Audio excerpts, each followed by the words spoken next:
refreshed with new Colgate bicarbonate of soda.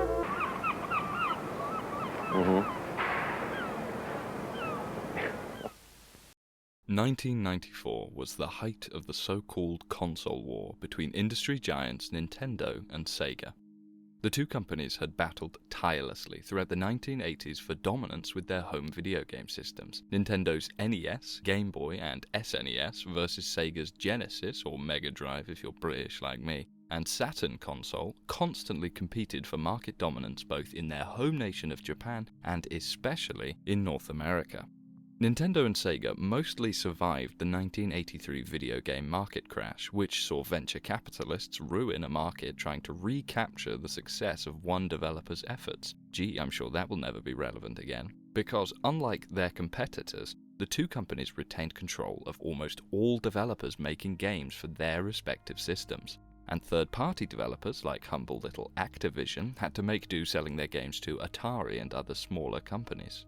During this clash of the titans, Nintendo was approached by consumer electronics manufacturer Sony, who offered to design for them a peripheral for the Super Nintendo that would allow it to use CD-ROMs. Sony had worked with Nintendo before and hoped for another fruitful collaboration, but due to disagreements with Sony's contract, Nintendo backed out of the partnership and cancelled the deal. Sony endeavoured to push through and develop this idea on their own, and while Nintendo and Sega continued to clash, in 1994, the PlayStation released and utterly washed both companies' efforts, outselling the Genesis and Super Nintendo, the latter of whom later released the more powerful Nintendo 64, which, despite having the horsepower to outperform Sony's juggernaut, still used cartridges for its games, limiting the size of games that could be made, costing Nintendo their partnership with Squaresoft, who jumped ship to bring their biggest game yet to the PlayStation, a little hidden gem called Final Fantasy VII, you may have heard of it somewhere. Sony ended the console war, knocking Nintendo off their throne and, combined with some truly baffling marketing decisions by Sega upper management, kicking Sega out of the race entirely, forcing them to an eternity of they themselves being a third-party developer for other systems. 4 years after the initial release of the PlayStation, the gaming industry was about to get very quiet. Tenchu Stealth Assassins, Thief, and Metal Gear Solid all debuted in 1998. Tenchu and Thief were the first games in all new series. Tenchu's ninja focus and Sengoku period setting gave Western audiences a taste of the true ninja way, rather than the Power Rangers action focus ninjas had received before. While Thief, a PC classic set in a dark gothic city, forced protagonist Garrett to stick to the shadows and steal as much as he could without being spotted, lest he incur the wrath of the City Watch and perhaps other, darker threats. Incidentally, Thief 1 is one of my favourite games ever created, so do expect a video on it later down the line. The third game for 1998 was Metal Gear Solid, a continuation of Hideo Kojima's Metal Gear series that thrust main character Solid Snake into 3D for the first time, and unlike the other two, sought to blend stealth and action, with most of the missions involving sneaking around an Alaskan military facility, but with plenty of boss fights and action set pieces to break up the pacing, as well as the frankly insane cutscenes and dialogue. Snake, there's something I've really got to ask you. It's why I followed you up this far.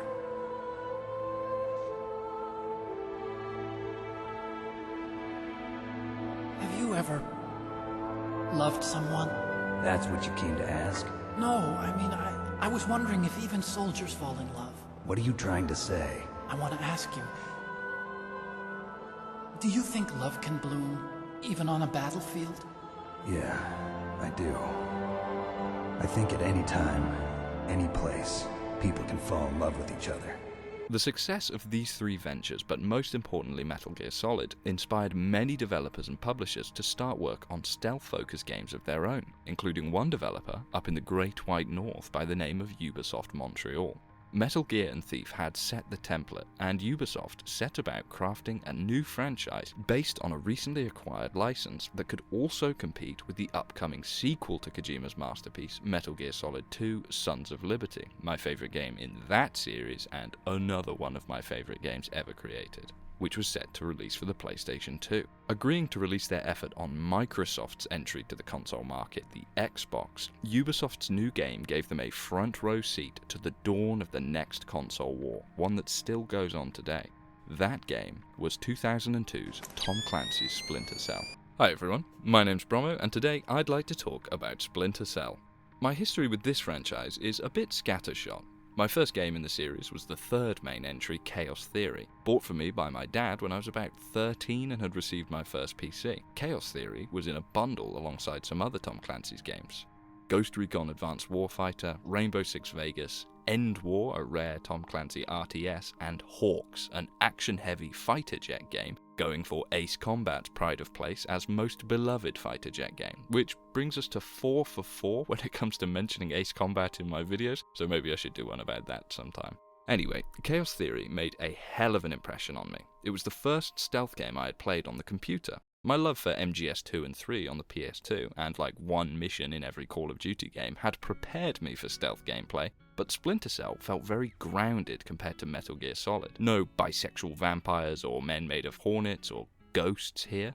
Just a 6'4" shaved gorilla pretending to be a man called Sam Fisher, voiced by the legendary Michael Ironside. Ironside's performance as Fisher, as well as the remarkable gameplay of Chaos Theory, secured Splinter Cell in my heart as a franchise I had to play all of. So, when I got an Xbox One in 2014, I knew I'd have to leverage the backwards compatibility of Microsoft's next-gen console to complete the series one way or another. It's been several years since I last played the first entry though, so when the whole series, minus Conviction and Pandora Tomorrow, went on sale on Steam, I had to pick them up. So today, let's take a look at Sam Fisher's debut and see if it still holds up after 23 years. Jesus Christ, I'm old. The game begins with a cutscene showing several news broadcasts centered around the nation of Georgia and its president, Combine Nikolaja, who seized power in a bloodless coup after the previous president was mysteriously assassinated. We cut to a small office at the United States National Security Agency, where our protagonist, Sam Fisher, is inducted by his old friend Irving Lambert into the NSA's latest initiative, Third Echelon, a disavowed division consisting of many so-called splinter cells. Small teams working independently to serve the greater good with little to no oversight from the United States government. The core tenet of Third Echelon is the fifth freedom, which is essentially a blank check for splinter cells to do whatever is necessary to protect America, and specifically protect the 4 freedoms outlined by President Franklin Delano Roosevelt: the freedom of speech, freedom of religion, freedom from want, and freedom from fear. The fifth freedom, that's hard to say, the fifth freedom is the authorization to do anything: kill, kidnap, torture, deploy on US soil, to disregard any legal or ethical prevention that may harm Third Echelon's attempts to protect the common good.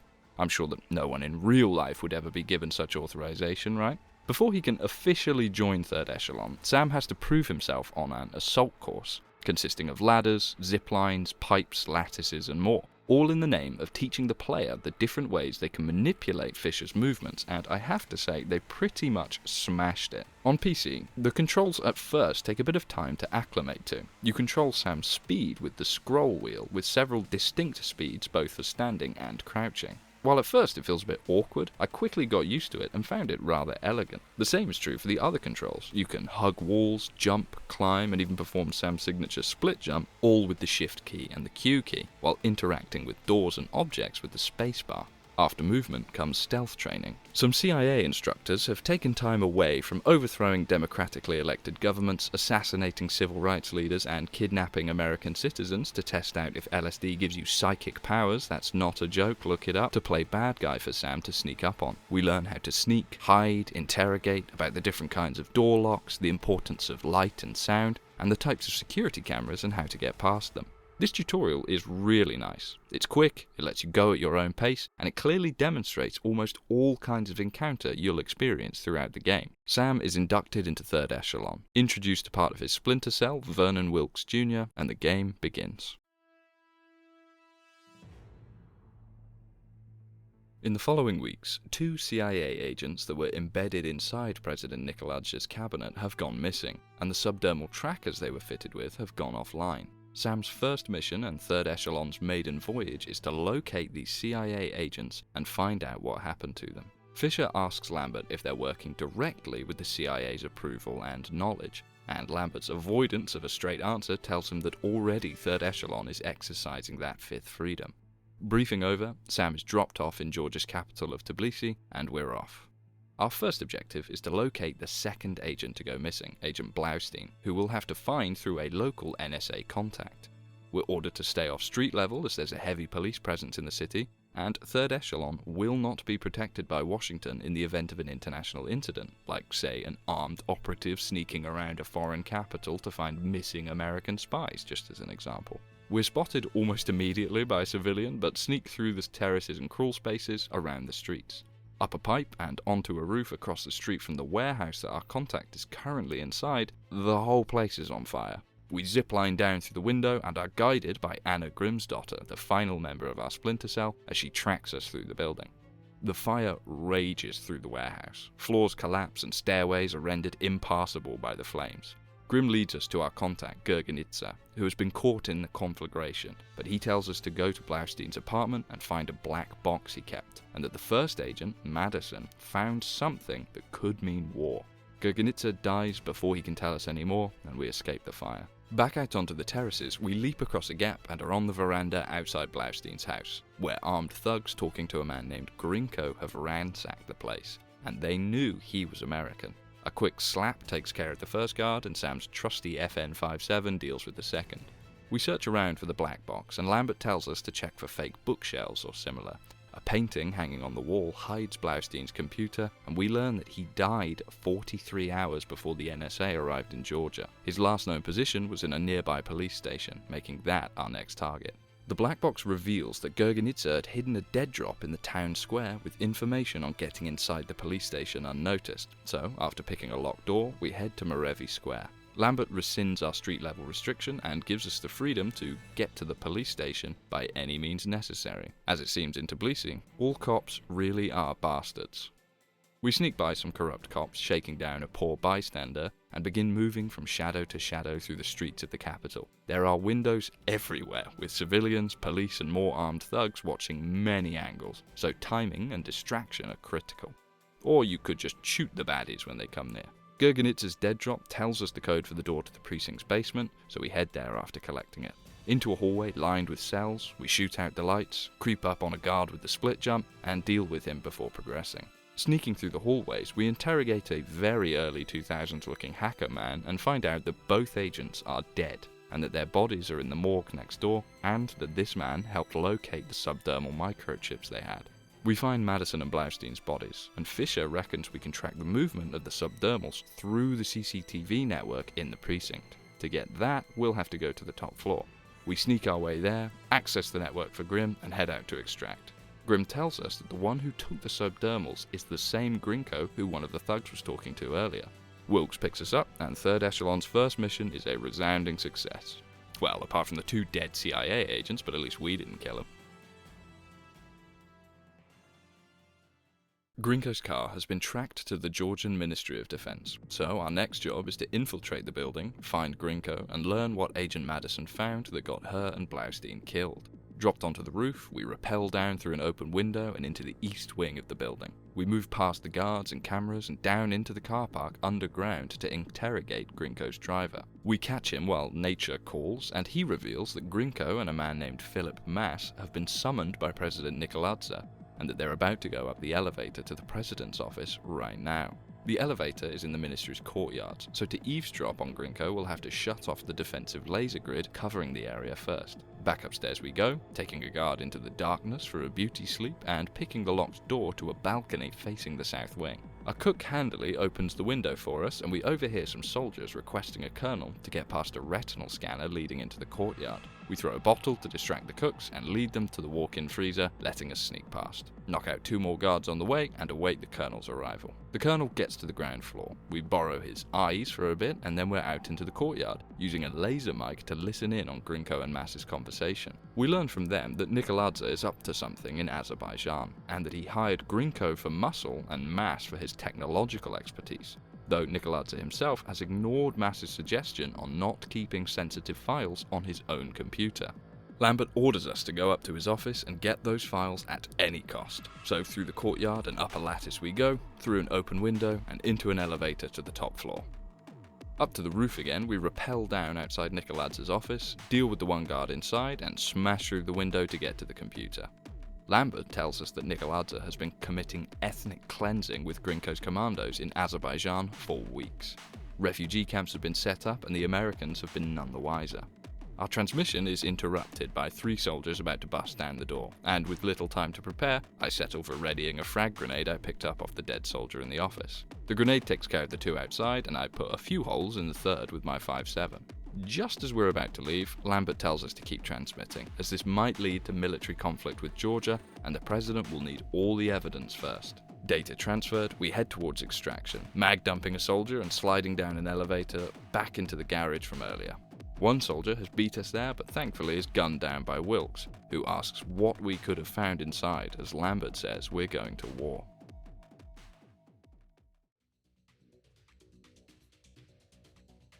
NATO has launched a military campaign into Azerbaijan, determined to stop the ethnic cleansing that Nikoladze's forces have carried out so far. The NSA detects a data transfer from the presidential palace to an offshore oil rig in the Caspian Sea, so we have to intercept it. Lambert isn't sure what the Georgians could be sending there, but it's important enough to send Sam in to find out. We traverse the underside of the rig, where we overhear Matt warning everyone aboard that there are incoming F-15 fighter jets and that they are about to assault the rig. Initially, we're forced to tail the chief technician. I know, a tailing mission in a Ubisoft stealth game, what a world. But almost immediately, our plan changes to just getting that briefcase he's got as the fighters arrive and begin raining death upon the mercenaries. We chase him all the way down to the jetty at the bottom of the platform, interrogate the technician and acquire his briefcase. The technician tells us he doesn't know what data he has, but says something about the art. So either Nikoladze is a big Halo 3 fan who's probably watched my 3-part series on the original Halo trilogy that you can find linked below in the description, or he just likes biblical references. Which does mean that if the whole dictator thing doesn't go well for him, at least he can get a job on Bungie's writing staff. We also learn that there is a mole within the CIA that has supplied Nikoladze with critical systems information. Ooh, can you tell this was recorded on a different day? Shortly after our rendition of The Only Easy Day Was Yesterday, the US is struck by a massive cyber warfare attack that renders many military and civilian systems temporarily inert, leading to mass panic and many injuries, including several military deaths. Nikoladze has gone into hiding, but the US is keenly aware that more attacks are sure to follow. The only lead on the president is the suspected mole inside the CIA, so 3rd Echelon's next mission is to infiltrate CIA headquarters in Langley, Virginia, and find them. Naturally, we can't ask for permission from the CIA to visit Langley, so as Lambert puts it, we have lost existence privileges until the mission is done. This is the first mission where we are not allowed to kill anyone, so we'll have to be extra sneaky and rely on the strength of Fisher's elbows to get the job done for now. We circle around the HQ's entrance. There's an option to wait for a pause in the ventilation system to get in through there, but I'm an impatient man, so I head up a pipe through the ducts and into the foyer. The attack on US systems has left Langley with little power, so the foyer has just enough darkness to slip past the front desk unnoticed. We overhear an agent talking on the phone and have to distract him and another to get into the elevator leading to the lower levels. Below, we hear from Lambert that Sam's F-2000 assault rifle has been stashed away inside, which is an odd choice to give us an AR in a level that forbids killing, but we'll come back to that later. We take out an unassuming desk jockey, slip by more agents and maintenance workers into an archival room, which leads us to a small office with our Belgian toilet gun.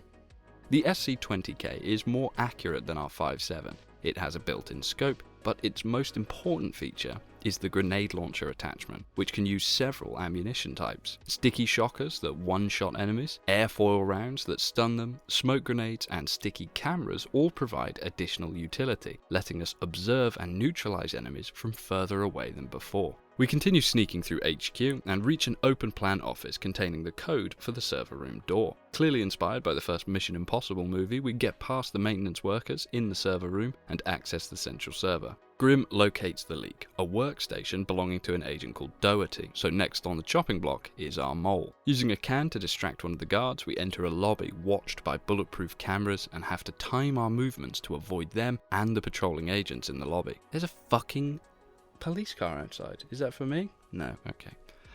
Where was I? Using a can to distract a guard, we enter a lobby watched by bulletproof cameras and have to time our movements to avoid them and the patrolling agents in the lobby. Getting past them and shooting out a light to avoid the other cameras, we enter the weapons development room featuring a sentry turret. We learn here that sentries can be hacked to turn off their IFF and attack anyone in range. They can also be distracted with flares or simply turned off. Up another elevator, we go into the media office. We see Doherty leaving his, so we tap his computer for Grimm, who finds Philip Mass's back door in the CIA network, but she's shut out in the process before she can learn much more.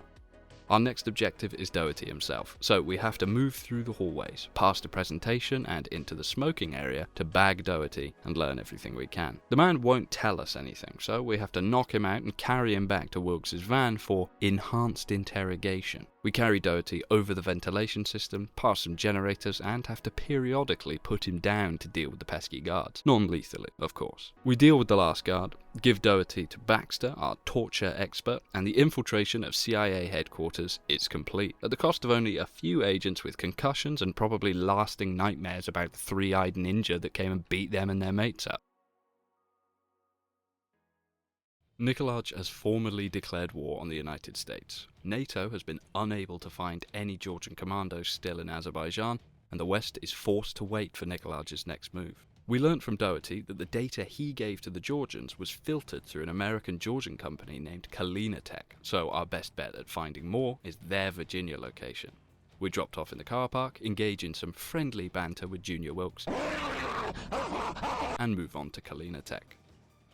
Lambert informs us that Nikolaj has hired the Russian mafia to purge Kalinatek of potential witnesses to their crimes, so we have to find and rescue one specific employee that may have the answers we seek before the mafiosos kill him. Two guards enter the garage, and it may be because I was just forced to do an entire mission non-lethally and have just been gifted an assault rifle, but we get to work dispatching the Russians straight away. We scale a crane to get to the building, overhearing two thugs looking for encryption keys on the corpses of staff members. We shoot out a skylight, hide the body, and are inside Kalinatek HQ. Past the metal detectors, we come to a small security office that lets us practice our basketball skills, and once satisfied, it's into the ventilation shaft for Fisher once more. The building is very well lit, so the guards at the end of the corridor that have just planted mines on the walls are easy prey. We use one of their bombs against them and headshot another guard, going down an elevator and being informed that a group of programmers are being held hostage, surrounded by more mines. Skirting past the thugs, we disable the mines and talk to the programmers,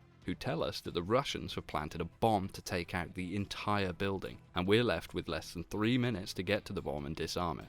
We shoot out windows where possible as to not lose time sneaking past the mines, pick the lock to the archives, and disarm the bomb. Easy peasy.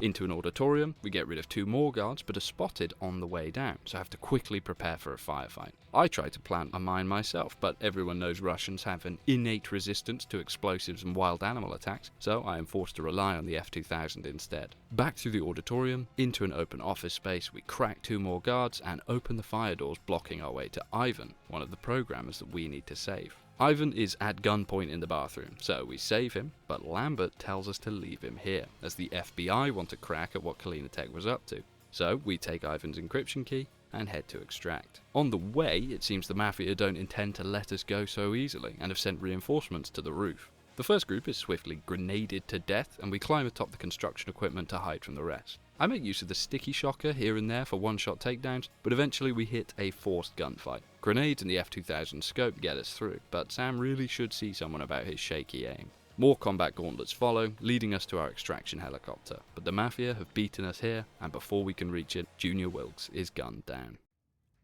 The information from the encryption key leads us to Myanmar, where Nikolaj has been tracked to the Chinese embassy. The Chinese government deny any association with Georgia, so we need to check out the embassy and ascertain whether or not they're telling the truth. Sam dons a stylish, sleeveless outfit, and we're dropped off by a new driver a few blocks away from the embassy. An agency contact is waiting for us nearby, so we move to meet him. Once again, we are forbidden from killing anyone, so we'll have to make do with the F-2000's launcher and Sam's trusty cannon arms to make our way through the Chinese soldiers. We scale scaffolding, zipline across the street, and shimmy on the rooftops to avoid the guards, but I get bored of that and try out the new distraction camera and its knockout gas for the first time. Down into the sewer, we stalk a small patrol, gas the 3 of them and move on, up to a rooftop where our contact waits for us. Rappelling down the side of the building, we're within spitting distance of the embassy. The soldiers have started wearing headlamps that activate when they're in the dark, so sneaking becomes more difficult. We knock out more guards and have to follow a supply truck to get inside the embassy's grounds. More patrols search around the yard, with soldiers and dogs on high alert. We sneak through to the garden and laser mic the window, overhearing Chinese General Feirong talking to Nikolaj. We then have to laser mic his car to eavesdrop. Lambert tells us that if spotted, the mission is over, as China being implicated in Nikolaj's ethnic cleansing and information attack against the US would mean war between the superpowers. Feirong arranges to meet Nikolaj at a nearby abattoir, so we have to follow. Across the courtyard and through the guards, we scale the compound's wall and head to the abattoir. Feirong, Nikolaj, and Grinko have arranged for several captured American soldiers to be executed on live broadcast at the abattoir, so we're going to have to stop them. We're dropped off uncomfortably close to the mercenaries behind a chain-link fence, and once again relish in a good bit of unsanctioned murder instead of stealth. We go through a door into a courtyard, where we overhear the enemy talking about landmines they've planted that are only visible with thermal vision. Spotlights scan the courtyard, and snipers watch on as we hide from the lights and navigate around the mines, up into a crawl space that leads to a horrible rickety roof that, if stood on, will almost immediately get you spotted by the guards below. We make our way across the roof, pausing here and there to avoid being spotted with the periodic billboard fill light illuminating the roof. Climbing over a fence, we shut down the antenna controlling the broadcast, which alerts Grinko to our presence and prompts Nikolaj to escape. Soldiers come up to the roof to find us, but find only the great bad guy watchtower in the sky. Making our way downstairs, we creep along the pipe and observe some poor sap relieving himself before suffering a serious case of chronic traumatic encephalopathy at the hands of the NSA's finest. His friend suffers a far worse brain injury and is sequestered away to a dark corner. Nikolaj decides that Grinko should kill the Americans anyway, record it and publish the video later. Not the big live TV event they'd hoped for, but 3 dead Yanks is better than none, I suppose. We creep down through the vents, up a pipe, into the ceiling crawl space, where we sleeping gas 3 soldiers in the hallway and shoot out the lights to hide the bodies from any erstwhile patrols. The storage room for the abattoir is next up, and the vapour from the chillers provides excellent visual cover, and our thermal goggles help us navigate past soldiers and sentries alike, using chemical flares to distract the sentries and the chemical reaction inside a shell casing to distract the neurons in the Georgians' brains from functioning. Down into an air duct, we come to a sluice gate leading to the abattoir's basement, filled with more guards and more sentries. We pick up some more flares, using them to friendly fire some bad guys with their own sentries, and press on through the dark. 2 guards await at the end of a corridor in plain view of 2 more sentries, so dealing with them is as simple as deactivating the IFF and leading the men into our trap with a pistol shot into the wall. We get to the hostages, American soldiers on one side and Chinese government officials on the other. The officials tell Sam that Feirong is actually part of a rogue splinter faction within the Chinese military and that he's acting against the CCP's orders. So, good news, the US and China probably aren't going to war yet. Bad news, Grinko knows we're in the basement and sends men to finish us. We hack the present sentries once again and deal with the oncoming waves in a forced gunfight that sees me really wrestle with Sam's shaky hands, but eventually Grinko himself comes down to fight us, and I pepper him with my F-2000 until his men scatter. Feirong is hurrying back to the embassy to hide his involvement before the world finds out, so Fisher has to race him back there and secure proof before it's too late. Oh, and his deal with Nikolaj involved Georgia giving him nuclear material intended for creating bombs. Excellent. Cohen drops us off across the street from the embassy. We enter a restaurant, cross a beam into a derelict building, and zipline down to the embassy's outer facade. We shimmy along the outside of the building and down through the vents inside. We hide in the walls and overhear soldiers wiping all the hard drives in the offices on Feirong's order. His forces are purging all information about him and Nikolaj. We gas the soldiers and head upstairs to the main lobby, taking 1 guard for a nap and his mate for a more permanent nap. We creep past sleeping guards and have to use a new trick to get through the keypad locked doors. Using our thermal goggles, we can see the last 4 keys pressed on the keypad and the order in which they were pressed. So we follow a colonel, elbow drop a guard next to a sentry, and ninja warrior our way across the ceiling, borrowing another colonel's eyes and dropping down into the garden. Fei Rong has loaded his nuclear materials into trucks ready to transport them out of country. So before we bag him, we'll have to destroy them. We come out into a shipping warehouse, dealing with the soldiers inside and parkouring atop the shelving units to get to the loading bay. The trucks are still being fueled, so there's just enough time to huck a frag grenade at the diesel pump and destroy the trucks filled with the nuclear fuel. I'm sure that will have no long-term health repercussions for Sam. He will be fine. On the way to Fei Rong's office, we overhear that he's trying to kill himself, so we have to race behind one of his soldiers to get to him, waiting for the soldier to punch in the door code each time so we can follow. When we get there, Fei Rong is in a drunken stupor, but an airfoil round to the bonce sorts him right out. We grab him, force him to transmit proof of his misdeeds to Grimm, and have to escape the building as a document fire gets out of control and starts to claim the whole embassy. A new president has taken power in Georgia, helped to office by the CIA. Interestingly, at the same time, Nikolaj and some of his loyalist troops have returned to the presidential palace. Third Echelon have averted war between the US and China and stopped the Georgian information crisis, but Nikolaj's Ark still remains. No one but he himself even knows what it is, but Sam's final task is to get it before he does. So the NSA halo drops us back into Georgia, and our final mission begins. Sam dons my favourite of his looks throughout the game, the ninja with guns, and we're dropped to a cliff face just below the palace. Some jaw-clenching jumps follow, hanging off 1,000-foot drops, climbing pipes and scurrying along thin handholds. A courtyard above is guarded by K9 patrols, so we sneak past into a hedge maze, avoiding a spotlight, take out 2 guards, and we're inside the palace. Into a display room guarded by alarmed lasers, we pick a lock to a storage area to hide from the guards, then sneak back out and shadow their movements to remain undetected. Some hidden lasers on a staircase almost catch me out, but thankfully I fat-fingered my thermal goggles on, so caught them at the last moment, clambering atop the staircase and into a large room leading to incumbent President Kristavi's office. The office exterior is guarded by new elite enemy types, Georgian special forces that can even survive a headshot or 2 from the F-2000, so we have to lean on the sticky shocker and melee to get through. The following corridor is lousy with guards. I try at first to ghost through, but the overlap seems a bit too tight, so I settle for a little optic montage action and get rid of the hall lights to cover the bodies. One final guard stands between us and Kristavi's computer, and once he's dealt with, we learn what the Ark is after all. An SADM, Special Atomic Demolition Munition, or as Sam so elegantly puts it, a nuclear suitcase bomb. The Ark is located behind a retinal scanner in a vault below the palace library, so we'll need to take Nikolaj alive to get it. Back into the hallway, we sneak past a bulletproof camera and enter a room where we find evidence that Kristavi's elites have turned on Nikolaj's faithful as he makes a move for the Ark. The elevator to the library is guarded by 3 elites that we have to tail close by to slip unnoticed. This takes me like 10 tries, so imagine my shock when, as I took the elevator down, Sam is unavoidably spotted and forced into a multi-level gunfight with the elites. Brilliant. Oddly enough, the thermal really helps here, as it lets us see enemies through the bookshelves, so we heal up and head downstairs to get Nikolaj before it's too late. We grab the former president, force him to open the safe, and the Ark is ours, except it's not here, and Kristavi's soldiers arrive to hold us both at gunpoint. Nikolaj reveals that the Ark is already in the US, and he promises to give the location to Kristavi if he's allowed to go free. Held up by the elites, Lambert triggers a blackout to temporarily disrupt the enemies. We blast the first guy with the 5.7 and dive to cover as the elites also have night vision. The library fight gobbled up most of my ammo, so now I'm forced to rely more on the 5.7 and sticky shocker to escape. Now we need to grab Nikolaj before he can give Kristavi the location of the Ark. Lambert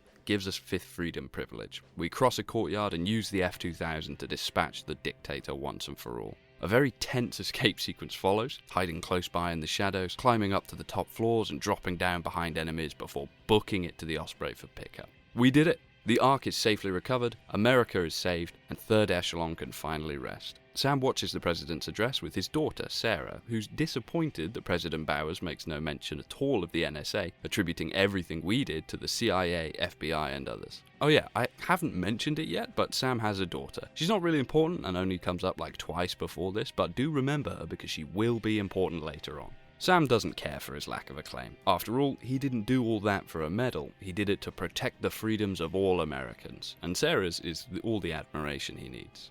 Miss Fisher is just happy to have her dad home, but they're interrupted by a phone call from none other than Lambert, giving Fisher his next assignment straight away. No rest for the wicked, I suppose. Before we wrap this up, let's take a closer look at how Ubisoft redefined stealth action for gaming. Bold words, I know. So bold, in fact, that they put it on the box, but the team at Montreal did really succeed in crafting a solid foundation to build an entire franchise on. If only the fuckers would make another fucking game. Seriously, guys, it's been 13 years. Splinter Cell has been gone, longer than it was ever around. How much more of this do I have to tell? Sorry about that. Anyway, let's start with presentation. There's not much bad you can say about Splinter Cell's presentation. The big discrepancy in visual quality is with character models, especially faces. I mean, the bad guys might be scared of Fisher's lumpy head, but I've had real, actual nightmares about some of the twisted mutants I've fucking choked in this shit. Fisher himself, head aside, is actually really nicely detailed. He's tall and broad, but his slim-fitting sneaking suit shows off his athletic musculature. Pouches and loops on his gear make every part feel intentional. His default outfit for most of the game is great, and while he ditches the sleeves in Myanmar, he keeps the elbow pads and gloves, making it still feel grounded in reality. The human environment may necessitate change, but not at the cost of functionality, and Sam's gear changes accordingly. Animation-wise, we have a similar disparity. Fisher moves very smoothly. Much attention is paid to climbing animations naturally flowing into each other. As Sam sneaks, he realistically holds out one of his arms for balance, and his swaying side to side with each step effectively communicates his current speed and his proficiency in stalking. One thing I love about Sam's movements is while crouch walking, he always keeps his right hand close to his gun on his hip, constantly ready to draw at any given moment. He's graceful, yet grounded at all times. The way he drops to the ground and disperses the energy through his body makes every movement feel deliberate and measured. The disparity comes with the enemies. Guards are given stiffer, blockier animations than Sam. They plod back and forth along their patrol routes, and their whole bodies twist and contort to scan an area. It's not a big issue, as you're rarely tailing an NPC for too long to notice, but it does crop up in some of the harder missions when observing an enemy from the shadows. For a 2002 game on the original Xbox, the lighting is terrific. One should expect so with a game reliant on visibility, but the harsh shadows created by dynamic lighting really sell the environments as a real place. Very few light sources are mapped into the textures. Almost all of them can be dynamically destroyed to help with infiltration. This shit is so good. Just 3 years later, Monolith would show just how far dynamic lighting can enhance a game's visual experience with Fear, but Splinter Cell gets a similar benefit, namely that good lighting can more than make up for more drab environments and textures, though unlike Fear, I doubt Splinter Cell was melting motherboards in 2002. While the locations in Splinter Cell are often interesting and exotic, at least for a Brit who hasn't travelled past Germany's eastern border in his life, the maps themselves heavily lean on lighting to set the mood rather than the environments themselves. For example, the CIA HQ is such a fun place to sneak around in because you're really not supposed to be there. Spying on spies is an inherently fun concept, and the devs constantly remind you with huge CIA seals and constant agency talk, perhaps to distract from the fact that you're moving from grey hallway to a grey office back to another grey hallway. As I said, the environment isn't inherently interesting, but the level design and context is. There are some interesting pops of colour, notably in the Chinese embassy missions, with the landscape being washed in red tones, both from the modern, broken down neon signs outside the embassy to the meticulously maintained traditional Chinese architecture inside. I imagine the devs didn't focus as much on colour as they did light, because you spend a good portion of the game using night vision, which bathes the screen in a sickly grey-green hue that washes out all colours and leaves only information. On the PC port, sound is a different issue. Pretty much every sound in the game is seriously compressed, to an almost laughable extent with the guards, and Fisher's sound can be hard to track when sneaking. It's much simpler to think about sound in the context of speed. How fast you can move without risking detection depends on the proximity of enemies, though there were times where dropping off a 3-foot-high box alerted enemies 10 feet away, and others where dropping 20 feet from the ceiling and cracking a guy on the back of the head didn't. I won't harp on about sound as it didn't present a major issue in my playthrough, and Chaos Theory would go on to fix literally everything wrong with the system via the noise meter, so if I cared that much, I'd just go play that. Speaking of sound, the music is largely okay. The biggest issue I have is there simply isn't enough of it. There are a few tracks for sneaking which pulse and drone, they keep tension nice and high, but when it's the third time you've heard it, the tension sort of wears off a bit. There is also precisely one track for being spotted or starting combat, and it will play every single time that happens, even in scripted moments where you're not even spotted but some action stuff is happening. The lack of diversity in music hurts its effectiveness. The sneaking tracks don't add to the ambiance when you're actively thinking about how many times you've heard them today, and the action track gets a bit annoying as it starts and stops with each enemy who spots you and is dealt with. The songs themselves are actually quite good, but their implementation fails them, and it's a shame to see, or hear, I guess. So that's presentation.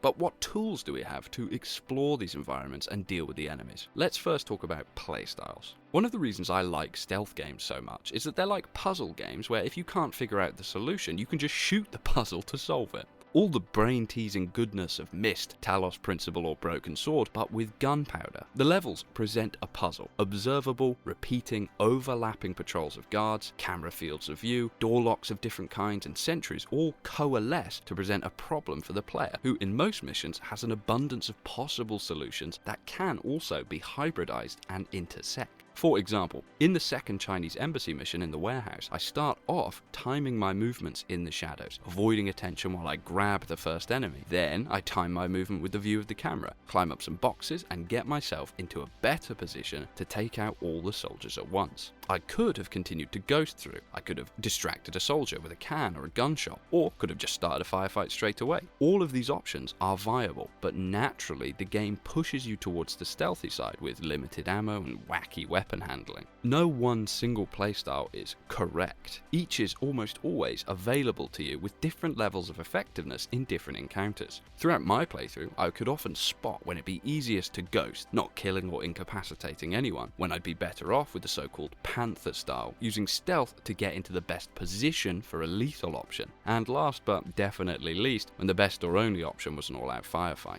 Sam is festooned with equipment to help him along the way, and each piece fits into each playstyle in different ways. We start the game with lockpicks, a pistol, and an optic cable, or snake cam. The pistol is fairly simple. It is a gun. You shoot people with it. But you can also use it to shoot lights and cameras to deactivate them at range. Also can be used as a distraction tool. There are plenty of cans and bottles in each level that can be used to distract enemies, but moving out of the shadows to grab one can sometimes get you spotted, and even then they're often intentionally placed to be there when you'd really need them. Bullets, on the other hand, are always available and really pique the interest of wayward soldiers. So the pistol, especially later in the game, becomes more of a utility piece, and despite having a decent rate of fire, it takes a long time to reach maximum accuracy, which even then is depressingly low. So relying on the pistol as a weapon is generally a bad idea. You are required to get close and smoothly track enemies to ensure a one-shot kill, at which point you could have often just spent the time knocking the enemy out or sneaking past. The only other benefit to the pistol is its ability to be used while leaning against a wall or clambering on pipes and lines.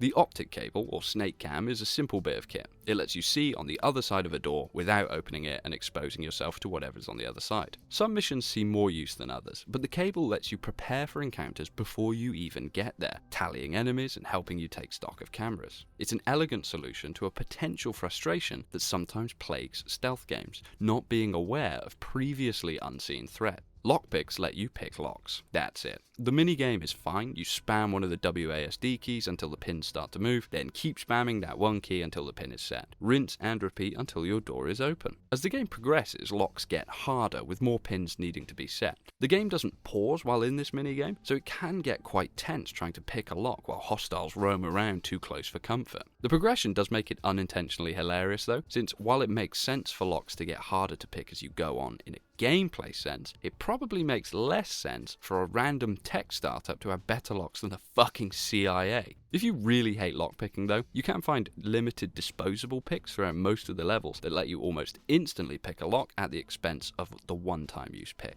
Sam's signature trifocal goggles are equipped with night vision only at first, and I hope I don't have to explain night vision to you, as well as thermal later. Night vision is excellent. You can see completely clearly in the dark, but light sources get washed out a bit, so it often has to be toggled or combined with a keen eye on the light meter for maximum effectiveness, while thermal has fewer uses that tend to be more mission specific. Being able to see enemies at shorter range than night vision, but through most obstacles like thin cover, smoke and similar, thermal can be used to spot lasers and landmines from the Abattoir level. Overall, night vision reigned supreme, with thermal being a bit too situational to see that much use, and thus rarely came to mind as a key tool to solving a tricky encounter. In the CIA HQ mission, we are introduced to the SC-20K, or the F-2000. As I said in that section, while at first it seems odd to give the player a rifle in a level that forbids killing, its genius lies in the F-2000's launcher. The devs are trying to teach you that just like the pistol, this rifle is a utility piece first and a weapon second. It's far more accurate than the 5.7 and even has a scope with almost perfect accuracy, but the frankly sickening weapon sway prevents ultra-violence being a viable option with this weapon. The launcher is capable of using several loads. Sticky shockers that one-shot knock out enemies, airfoil rings that put them in a temporary stun state, leaving them open to a grab or a slap, sticky cameras and their distraction variant, which allow for remote observation from a safe distance, as well as distraction and silent takedowns too. The smoke and gas grenades are pretty self-explanatory. Smokes block line of sight, gas knocks people out. These can be used to cover stealthy approaches or to disengage from active combat, and given the sorry state of combat, it's understandable why they'd include these.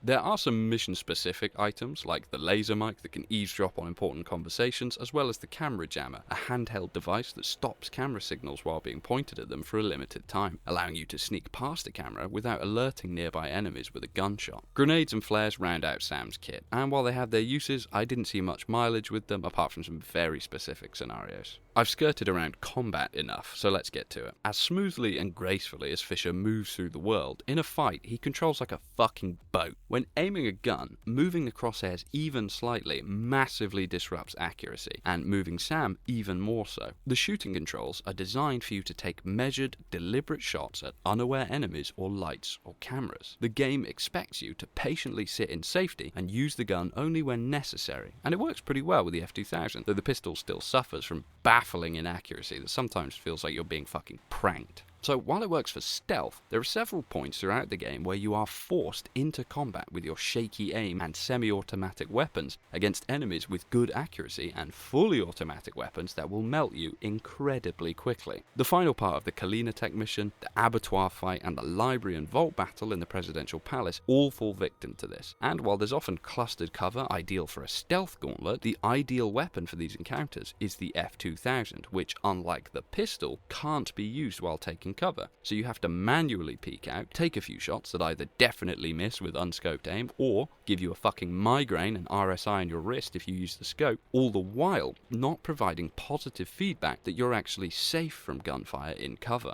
These encounters are the weak link in these levels. The entire game prepares you for stealth, regularly introduces new challenges and tools to overcome them in isolation, then combining different challenges into specific gauntlets. For instance, CIA HQ is the first time you find sentry turrets. You learn how to turn them off, turn them against their owners, and how to distract them with flares. Later on in the Abattoir, sentries present themselves alongside regular enemies. If this was the first time we'd seen them, all momentum in this action-heavy level would halt as we trial and error our way through. But since we already know how to deal with them, we're rewarded with an easier time that validates exploring our options at CIA HQ. Conversely, the entire game teaches us that open combat should be avoided at all costs, given Sam's fragility and inability to effectively wield his weapons. But we are then thrust into exactly those scenarios multiple times with no stealth-based recourse. It doesn't happen a lot, but just enough to feel like the devs are getting worried that you're getting bored with sneaking and you need some gunfire to wake you up. In almost every other scenario, players have the agency to take any approach they see fit from room to room, and the game blends these encounters excellently. Comparatively, stealth is a shining, golden example of gameplay.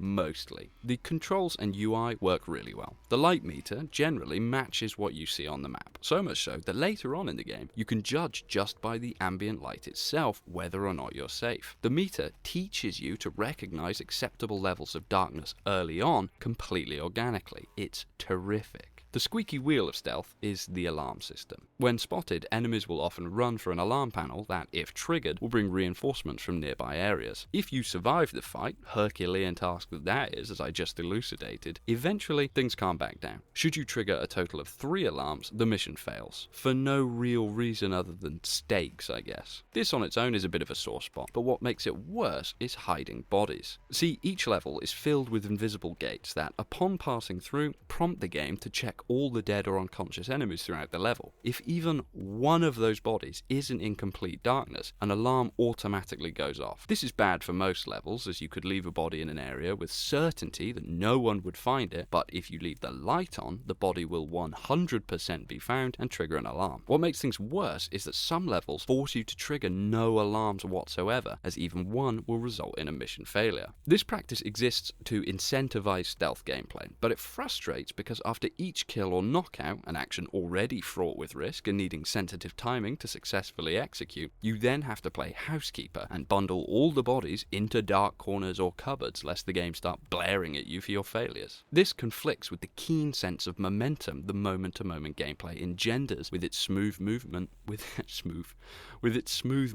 and variety of tools. It breaks a keenly honed flow and renders all but complete ghost stealth laden with this stop-start energy that's neither engaging nor particularly fun. If I wanted to clean up dead bodies, I'd join fucking CSI. I'm not here for that. I'm here to sneak around and kill people like a true defender of the peace. My problem with this system is that it's entirely inorganic. It doesn't rely on enemy patrols finding the bodies, it just uses the computer's omniscience to tell you that you're a shit spy, which, at least for me, breaks that power fantasy of being superlative stealth warrior Samuel Fisher. Presentation and gameplay dealt with, let's go over the plot. Tom Clancy was an American novelist famous for his near-future military science stories, often centering on espionage and cutting-edge technology. His most famous character is Jack Ryan, CIA analyst turned field agent turned self-insert president of the United States, who early on in his career meets up with John Clark, an ex-Navy SEAL tasked with assembling a special forces team to go after the Medellin cartel. Yes, that one. When Ryan becomes president, he instructs Clark to create a new military initiative, taking the best of the best from NATO and bringing them under one umbrella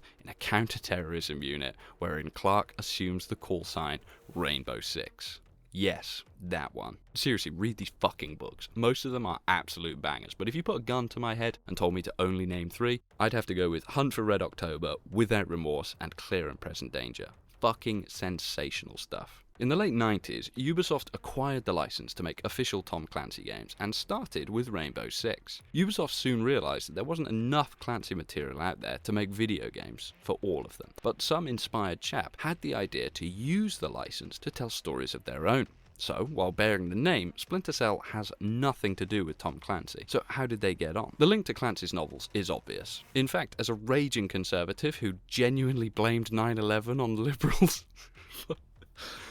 The link to Clancy's novels is obvious. In fact, as a raging conservative who blamed 9/11 on liberals defunding the CIA, no, really, the idea of a secret intelligence organization that bows to no one but the Joint Chiefs of Staff, and the concept of the Fifth Freedom itself, probably had old Tom foaming at the mouth with possibility. God, he would have loved The Division. The plot of Splinter Cell rests squarely on Nikoladze, and while we see a couple speeches and feel his actions more than know his motives, he fails to feel omnipresent as a villain. The levels throughout the game sometimes feel like they were designed as levels first and then had a plot strung through them. The links from level to level can be rather tenuous, especially in the mid to late game. Having to go back to the embassy after the Abattoir smacks of cut content, and given that the PS2 port of Splinter Cell includes finished versions of several cut levels, I think it's safe to say that this is a case of last-minute crunch costing us a more complete experience. The only really interesting characters are Sam and Lambert, and even then I find their dynamic more entertaining than them as individuals. Sam is surprisingly funny. His dialogue when interrogating has a sharp wit while being fucking terrifying to think about. And while Fisher is kind of threatening and impenetrable compared to Junior Wilkes and Grimm, Lambert proves that Fisher is, at the end of the day, a grunt. He follows orders while Lambert deals with the bureaucracy and tradecraft, making the hard decisions and using Fisher as the agent of the US government's will. Sam's daughter, Sarah, feels like an attempt to humanize him. The scarce few times we see Fisher emote happen when talking to Sarah, especially during the information crisis, and then when holding Junior Wilkes as he bleeds out. A death I just couldn't really bring myself to care about, as the guy had like 5 lines and killed maybe 3 guys, whereas on my second playthrough, Fisher killed more people than fucking car accidents that year. The attempts are noble, but Sam feels much more human when he's cracking wires with Lambert or making underpaid security guards shit themselves, so the other stuff doesn't really resonate that much with me. Overall, the story itself is serviceable. It's a fine vehicle with some intrigue that gets us from interesting mission to interesting mission, but speaking to even Splinter Cell veterans, many of them could tell me about specific missions in the game, but very few named story beats. Ask any fan of this series about their highlights, and they'll tell you about the bank heist in Chaos Theory, the infinite mark and execute in Conviction, or CIA HQ in the original, but rarely do people bring up Sam's relationship with Wilkes, or Nikolaj's master plan, or Feirong and his nuclear material. In fact, I defy you to find a Splinter Cell fan who knows Nikolaj's name without looking it up.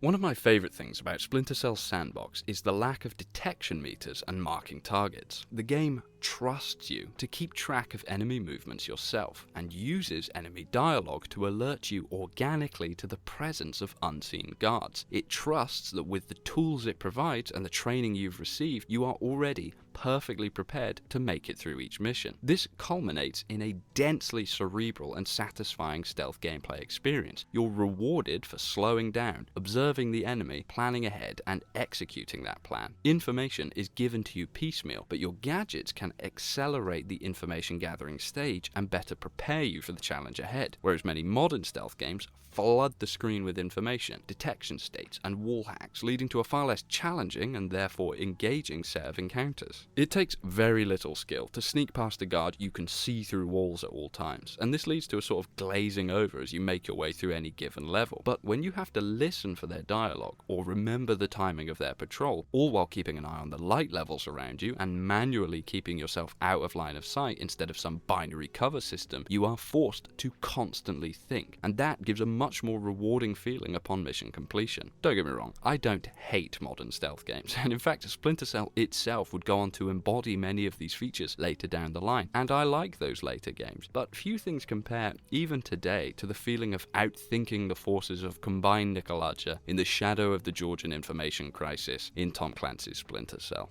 Thank you so much for watching. I'll see you soon.